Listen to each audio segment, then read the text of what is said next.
Washroom बहुत फिक्र किया।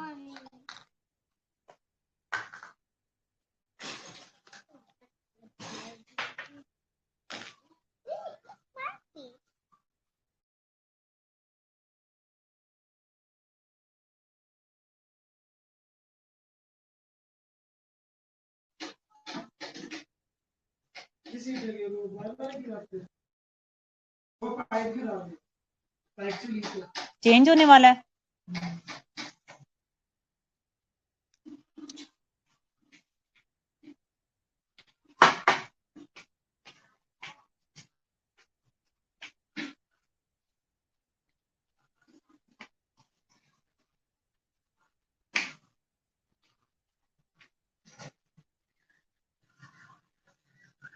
अस्सलाम वालेकुम बेटे, आवाज आ रही है?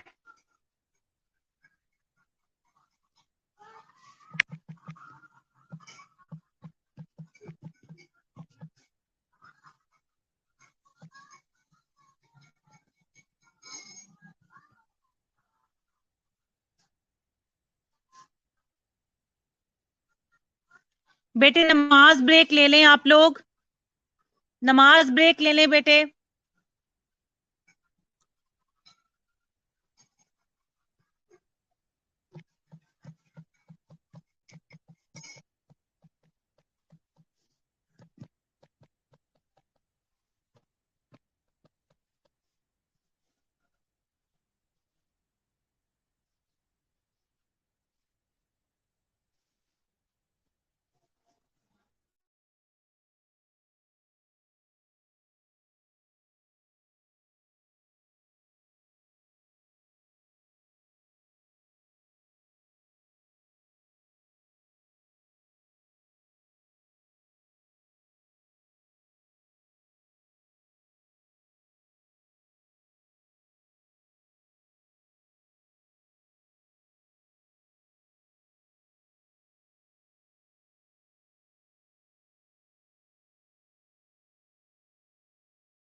जी बेटे अस्सलाम वालेकुम।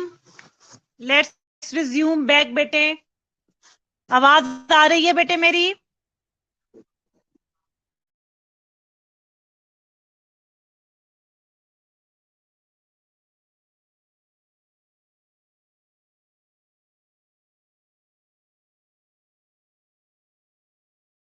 जी बेटे अस्सलाम वालेकुम, आवाज आ रही है? ये 10 मिनट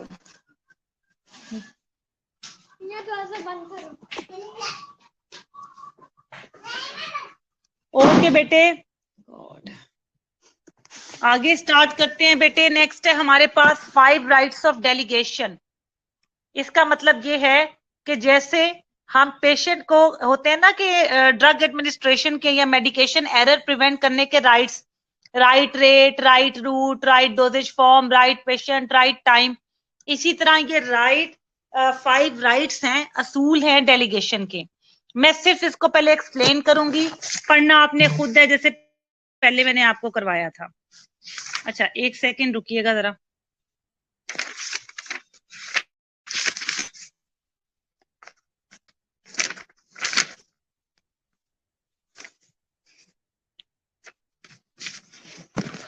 जी बेटे, 5 राइट्स ऑफ डेलीगेशन में सबसे पहले हमारे पास ये है राइट टास्क। हमने इस तरह लिखना है कि the rights of delegation are described as follows, या the 5 rights of delegation are described as follows. उसमें सबसे पहले हमारे पास आ रहा है राइट टास्क। इसका मतलब है ये पहचानना बहुत जरूरी है कि राइट टास्क क्या है, कौन सा राइट टास्क है जो हम किसी को सेफली डेलीगेट कर सकते हैं। वो टास्क जो कॉमन है, जिसमें जजमेंट की जरूरत नहीं है, क्लिनिकल एक्सपर्टीज की जरूरत नहीं है, वो हम दूसरों को साइन कर सकते हैं। लेकिन ऐसे टास्क जहां पे एक्सपर्टीज और जजमेंट की जरूरत है, उसको साइन नहीं किया जा सकता। इसलिए ये पहचानना कि कौन सा टास्क डेलीगेट करना चाहिए कौन सा नहीं, that is of prime importance.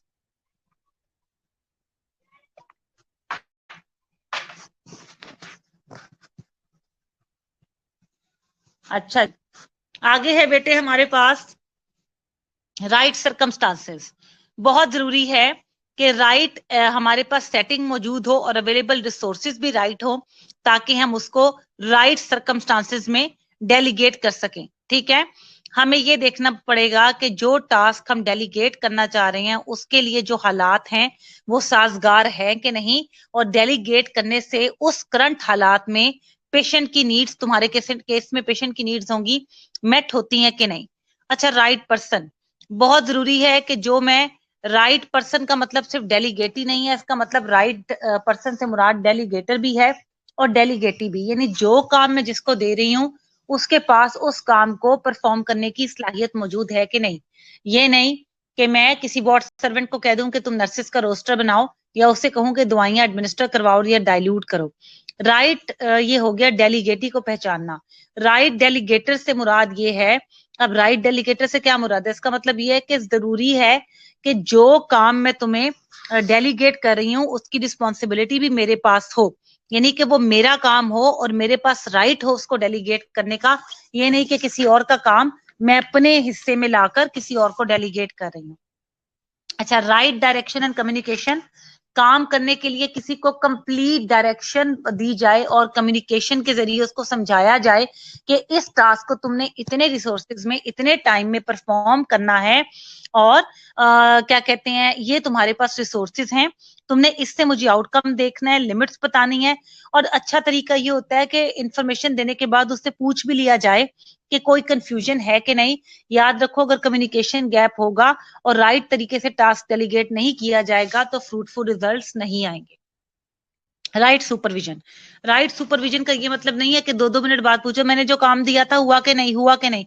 इसका मतलब है हर एक को फ्री हैंड दो, लिबर्टी दो, उसको टास्क देने के बाद उस पर भरोसा रखो कि तुमने कुछ पहचान के उसको टास्क दिया है, इसलिए उसको खुद से डिसीजन करके टास्क को सॉल्व करने का मौका दो।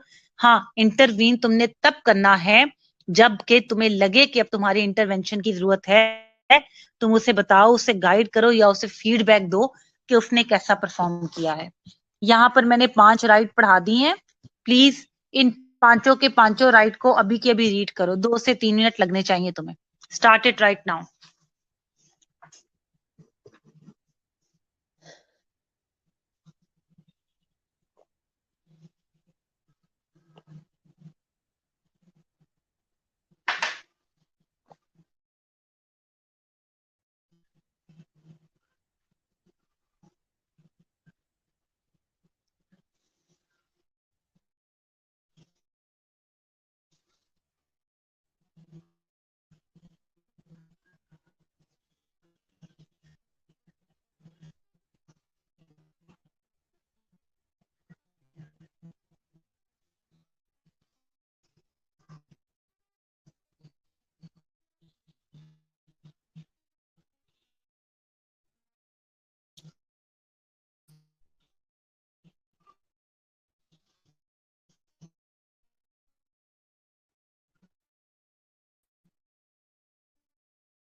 ओके बेटे, आगे स्टार्ट करते हैं।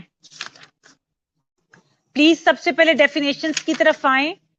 मेरे पास यहाँ पर एक सेकंड दीजिएगा मुझे।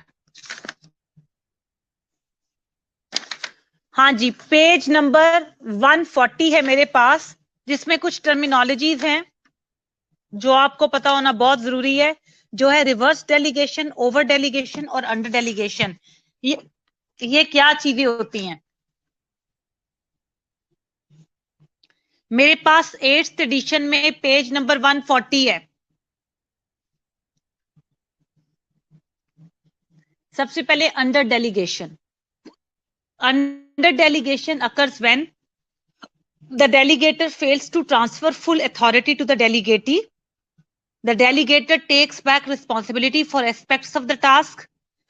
Sorry, or the delegator fails to equip and direct the delegatee. As a result, the delegatee is unable to complete the task, and the delegator must resume responsibility for its completion. ठीक है, यहां तक under delegation का mark करो।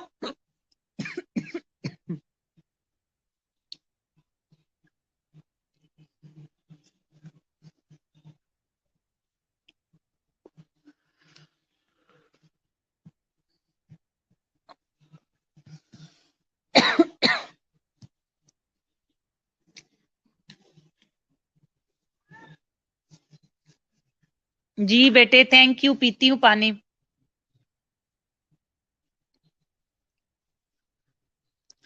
फातिमा, करवाना है बेटे, मैंने कब कहा कि चैप्टर खत्म हो गया। जिस तरीके से मैं करवा रही हूं पहले वैसे करो। पहले अंडर और ओवर का तुम्हें पता होना जरूरी है।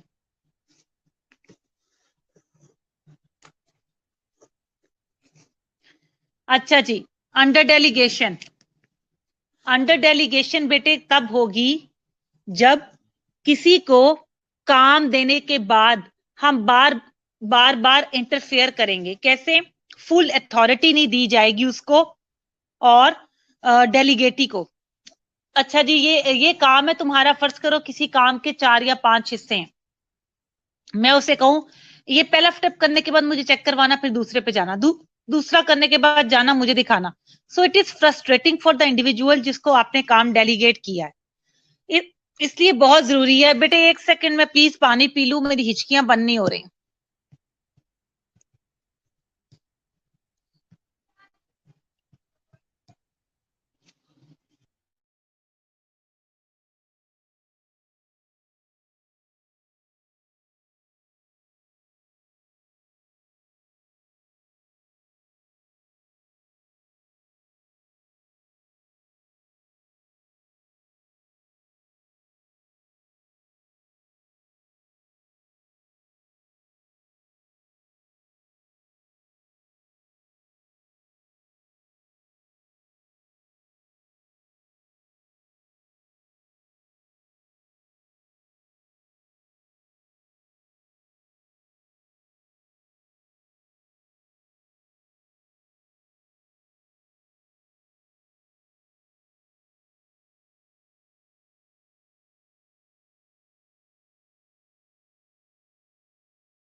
जी बेटे सॉरी, रिज्यूम करूंगी मैं दोबारा। अच्छा जी बेटे, अंडर डेलीगेशन का मतलब ये होता है किसी को रिस्पॉन्सिबिलिटी तो दे दी जाए लेकिन उसे फुल अथॉरिटी ना दी जाए। अभी तुमने 5 राइट्स ऑफ डेलीगेशन में मेरे साथ एक राइट पढ़ा है कि राइट सुपरविजन। राइट सुपरविजन का मतलब ये है इंटरफेरेंस काम में ना की जाए जब तुमने उसको टास्क असाइन कर दिया है। अगर टास्क उस पर्सन को फुल रिस्पॉन्सिबिलिटी नहीं होगी, इरिटेशन होगी, वो अपनी अथॉरिटी का फुल फायदा नहीं इस्तेमाल कर सकेगा, और अगर उसे ये लगेगा कि तुम्हें इतना डिस्ट्रस्ट है उसके ऊपर, तो वो अपनी फुल जो है वो कह लो कि माइट लगा के वो काम जो है परफॉर्म नहीं करेगा। और याद रखो, रिस्पॉन्सिबिलिटी तुमने ट्रांसफर की थी, अकाउंटेबिलिटी शेयर्ड है, तो अगर उसकी परफॉर्मेंस अच्छी नहीं जा रही तो इन द एंड तुम्हारा टास्क था, तो तुम्हारे ऊपर भी वो एक जिम्मेदारी आ जाती है कि तुमने शायद टास्क को अच्छे से डेलीगेट नहीं किया। दूसरा बेटे, अगर किसी को कुछ रिस्पॉन्सिबिलिटी किसी टास्क की दी जाए, मैं कहूँ अच्छा टास्क के 5 हिस्से हैं, 3 तक की रिस्पॉन्सिबिलिटी तुम्हारे पास है, 2 तक की मेरे पास, like why to divide a task. Task का मतलब ही ऑलरेडी यही होता है कि किसी काम को हिस्सों में डिवाइड करके एक हिस्सा दे दिया जाए। अगर उस हिस्से के भी कुछ रिस्पॉन्सिबिलिटी तुम अपने हाथ में रखोगे तो इसे अंडर डेलीगेशन कहेंगे। या दूसरा, अगर तुम डेलीगेटी को प्रॉपरली इक्विप नहीं कर सके कम्युनिकेशन के जरिए, रिसोर्सेज के जरिए उस टास्क को परफॉर्म करने के लिए। मैंने तुम्हें कोई डाटा एंट्री शीट बनाने के लिए कहा, उसके लिए कंप्यूटर का होना बहुत जरूरी था, तुम्हें डाटा एंट्री शीट दे दी लेकिन तुम्हें कंप्यूटर नहीं दिया उसको एंटर करने के लिए, तो क्या हो गया, अंडर डेलीगेशन होगी। उस टास्क को परफॉर्म करने के लिए जो रिसोर्सेज चाहिए थे वो तो मैंने तुम्हें दिए ही नहीं है, तो तुम कैसे अपना बेस्ट परफॉर्म करोगे।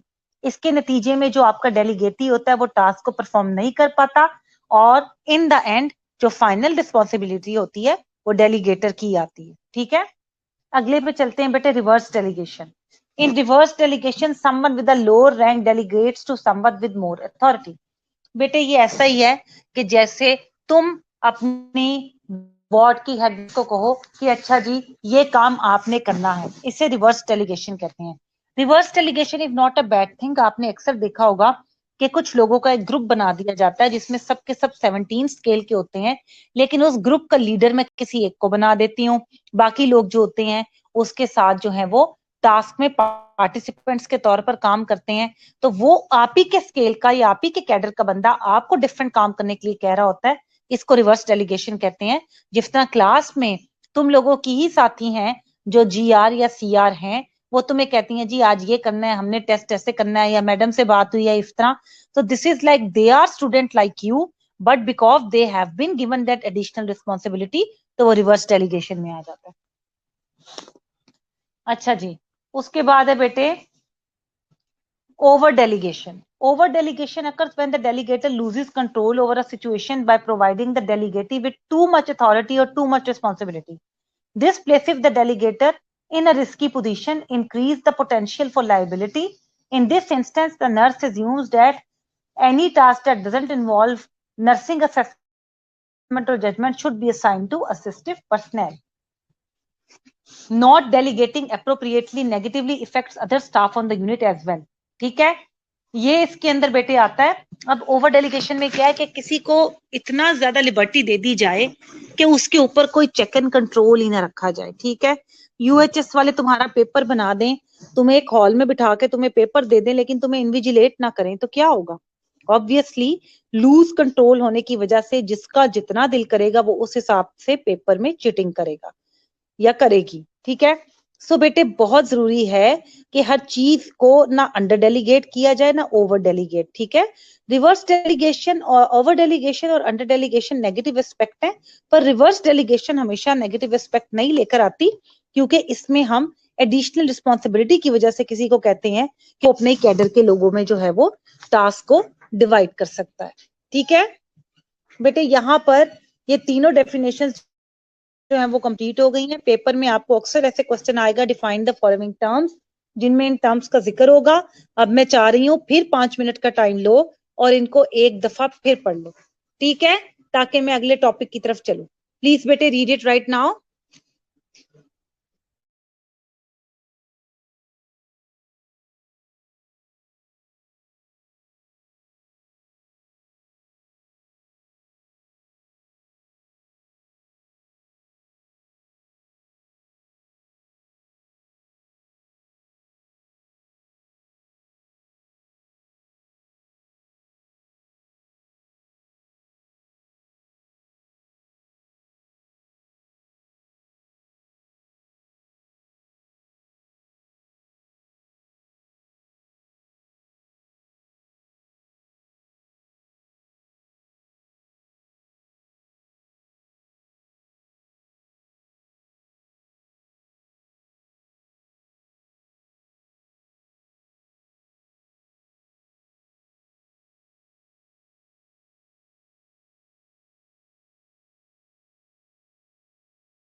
ना बहुत हालत टाइट हुई हुई है।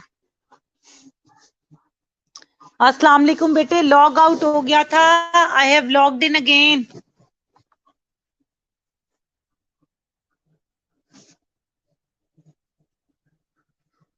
बेटे लॉग आउट हो गया था, I have logged in again. बेटे आप लोग रिवर्स डेलीगेशन का क्वेश्चन आया खुश नसीबा की तरफ से। खुश नसीबा, मैंने आपको एग्जांपल ये भी दी थी बेटे कि जैसे कोई काम आप हेड नर्स को कहो करने के लिए, this is also reverse delegation, ठीक है। और अगर आप ही के कैडर में से किसी को एडिशनल जिम्मेदारी देकर आपका हेड बना दिया जाए तो वो भी रिवर्स में आ जाएगा, ठीक है बेटे। रिवर्स ये क्लियर हो गई है अब आपको? रिवर्स, अंडर और ओवर डेलीगेशन क्लियर हो गए हैं बेटे?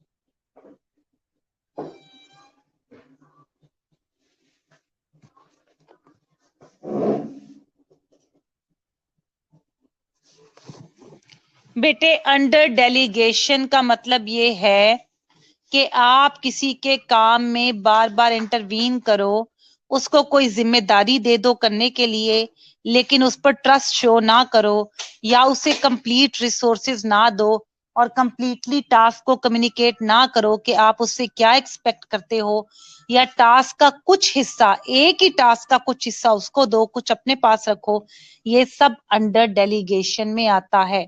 मींस आपके एम्प्लॉय, आपको अपने डेलीगेटी के ऊपर ट्रस्ट नहीं है, या आप उसे कंप्लीट रिसोर्सेज नहीं देते, तो उसकी परफॉर्मेंस जो है वो अच्छी नहीं होगी, वो अंडर परफॉर्म करेगा और इन द एंड अकाउंटेबिलिटी आप ही के ऊपर आएगी। आप क्लियर है खुश नसीबा?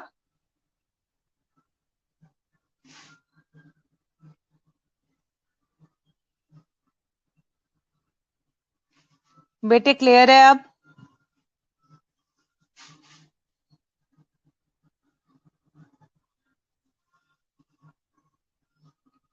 क्या मतलब बेटे सेम कैडर होता है? मुझे समझ नहीं आया इस बात की, क्या मतलब?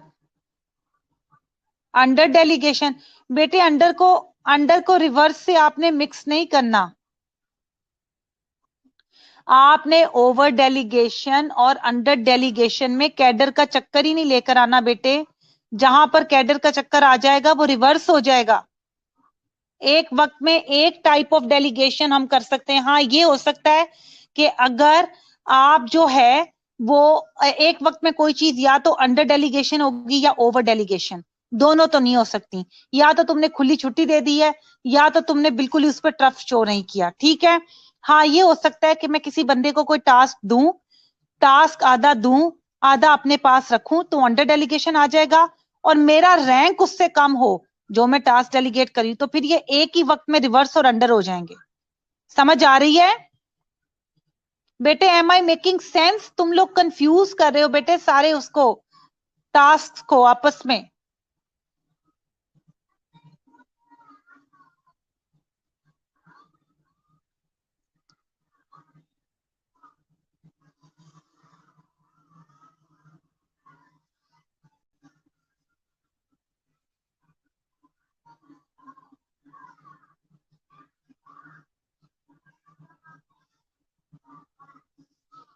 ओके ग्रेट, अब तो कोई कंफ्यूजन नहीं है। ओके ग्रेट, ठीक है बेटे, ठीक है।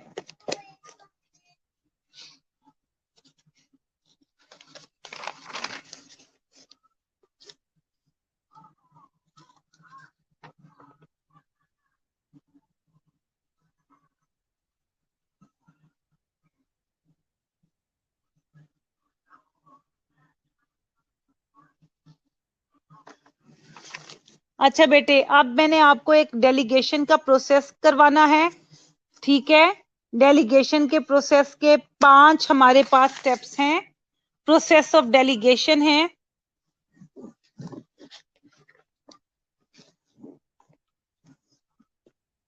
सबसे पहले है the delegation process has 5 steps. Describe the process of delegation.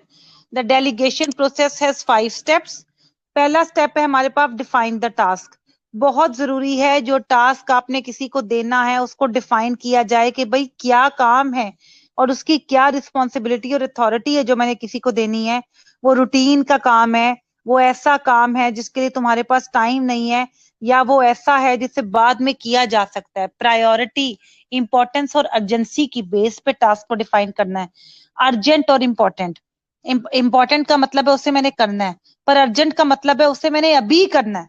ठीक है, so this is like that. तो अब इसी तरह ही है, जैसे 2 पेपर है तुम्हारे, तुमने दोनों देने हैं, दोनों की तैयारी करनी है, पर अर्जेंट वो पेपर होगा जो पहले आ रहा होगा. तो बहुत जरूरी है टास्क की नेचर को आइडेंटिफाई किया जाए ताकि हम उसको इफेक्टिवली डेलीगेट कर सकें. ये फर्स्ट स्टेप है इसका. ठीक है, यहाँ पे तुमने इसको यहाँ तक मार्क करना है. डिफाइन द टास्क में जहां लिखा हुआ है ना delegate only an aspect of your own work. ठीक है, सारा का सारा काम किसी को ना दे दो. किसी के बारे में तुमने काम लिखना है तो खुद भाई सुकून से बैठ जाओ और कहो कि A to Z सारा करके रिपोर्ट ले आओ, मैं साइन कर दूंगा. No, only that aspect of task which you think कि अदर पर्सन कैन डू, और इसके बजाय तुम अपना टाइम दूसरी जगह लगा लोगे, वो किसी को डेलीगेट कर दो. तो इसमें सारे देखो कि रूटीन टास्क क्या है, और ये जो लिखा हमने task that have move down in priority, यहां तक इसको मार्क करो. ये पहली हेडिंग में आएगा डिफाइन द टास्क में. ठीक है,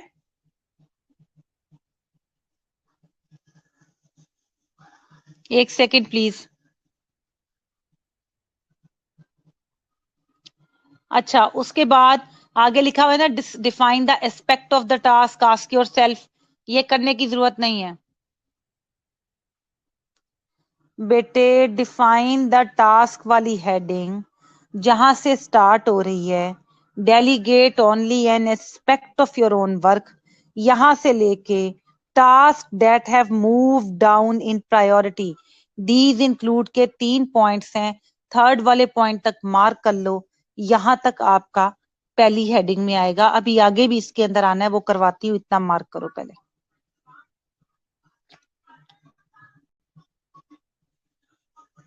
उसके बाद है आगे जो उसने एस्पेक्ट्स लिखे हुए ना, define the aspects of the task, ask yourself, वो करने की जरूरत नहीं है. प्लीज ये पैराग्राफ देखिए जो स्टार्ट हो रहा है, while you are trying to define the complexity of the task. इस वाले पैरे की बात कर रही हूं. यहाँ पे थर्ड लाइन में इस पैरा के देखें, others can be prepared to perform a task through education and training. ठीक है, इसके शुरू में आप लिखें in case of complex task. Other से पहले ये 5 लफ्ज लिखें. In case of complex task other can be prepare to perform a task through education and training. अगर कोई टास्क मुश्किल है तो दूसरों को देने से पहले उनको उसके बारे में एजुकेट करो, उन्हें ट्रेन करो, फिर उनको वो टास्क असाइन करो. फिर उससे अगली हेडिंग है an alternative way would be to subdivide the task into component parts and delegate the component. ठीक है, congruent with लिखा हुआ है, congruent with को हटा के कर दो according to the available delegatees capability. कहता है कॉम्प्लेक्स टास्क को एक तो करने का तरीका ये है कि या तो एजुकेशन और ट्रेनिंग दो, या उस टास्क को डिफरेंट हिस्सों में डिवाइड कर दो, और based on the expertise and capabilities of your delegatee उनको टास्क का वो हिस्सा दे दो. ठीक है, उसके बाद बिल्कुल लास्ट पैराग्राफ पे आ जाओ. सिर्फ तुमने वो मार्क करना है, पहली हेडिंग की बात कर रही हूँ.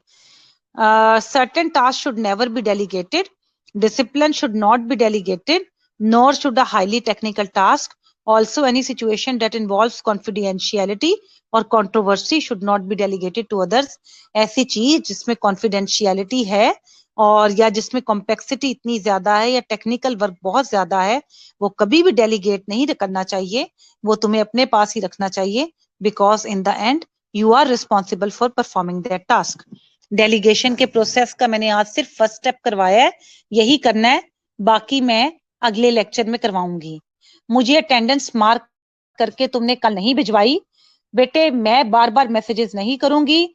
अगर मुझे आज की और कल की अटेंडेंस नहीं आई, कल मुझे कॉलेज ने पूछा था और मैंने उन्हें यही बताया कि बच्चियां सीरियस नहीं है, अटेंडेंस नहीं दे रही, अगर तुम लोगों ने मुझे कल की भी मार्क करके नहीं भिजवाई और आज की भी नहीं, I will simply report to your office. फिर तुम जानो और तुम्हारी एडमिनिस्ट्रेशन जाने, वो फाइन करते हैं या जो भी करते हैं। तुम्हें अगर मेरी कही बात समझ नहीं आ रही तो फिर उनकी डंडे की जुबान समझ आएगी। अपनी अटेंडेंस लगाओ और लगा के ऐसे मत भेजो मुझे, ये मैं ऐसे मार्क नहीं करूंगी। कंबाइंड अटेंडेंस लिखो और इंसानों की तरह मुझे व्हाट्सएप करो, कल की भी और आज की भी। See you in next class. अल्लाह हाफिज।